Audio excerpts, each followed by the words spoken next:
21 വർഷമായി പോലീസിനെ വെട്ടിച്ച് ഒളിവിൽ കഴിഞ്ഞിരുന്ന കവർച്ച കേസ് പ്രതി പിടിയിൽ. തമിഴ്നാട് തേനി സ്വദേശിയായ സുബ്രഹ്മണ്യനെയാണ് ഇടുക്കി പോലീസിന്റെ പ്രത്യേക അന്വേഷണ സംഘം വലയിലാക്കിയത്. തമിഴ്നാട്ടിൽ നിന്നും അതിസാഹസികമായാണ് പ്രതിയെ പിടികൂടിയത്.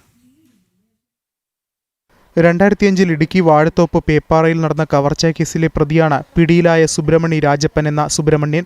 പേപ്പാറ സ്വദേശി വള്ളാടിയിൽ വേലായുധന്റെ വീട്ടിൽ അർദ്ധരാത്രി അതിക്രമിച്ചു കയറി കവർച്ച നടത്താൻ ശ്രമിച്ചെന്നായിരുന്നു കേസ്. അന്ന് അക്രമികളുടെ മർദ്ദനത്തിൽ വീട്ടുടമയ്ക്ക് പരിക്കേറ്റിരുന്നു. കേസിൽ ആകെ 4 പ്രതികളാണ് ഉണ്ടായിരുന്നത്.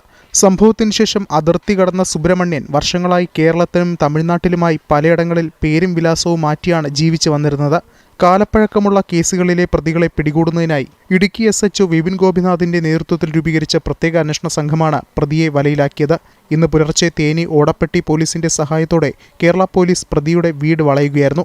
പോലീസിനെ കണ്ട വീടിന്റെ പിൻവാതിലിലൂടെ രക്ഷപ്പെടാൻ ശ്രമിച്ച പ്രതിയെ അന്വേഷണ സംഘം അതിവിദഗ്ധമായി കീഴ്പ്പെടുത്തി. അറസ്റ്റ് രേഖപ്പെടുത്തിയ പ്രതിയെ കോടതിയിൽ ഹാജരാക്കി റിമാൻഡ് ചെയ്തു. ജനം, ഇടുക്കി.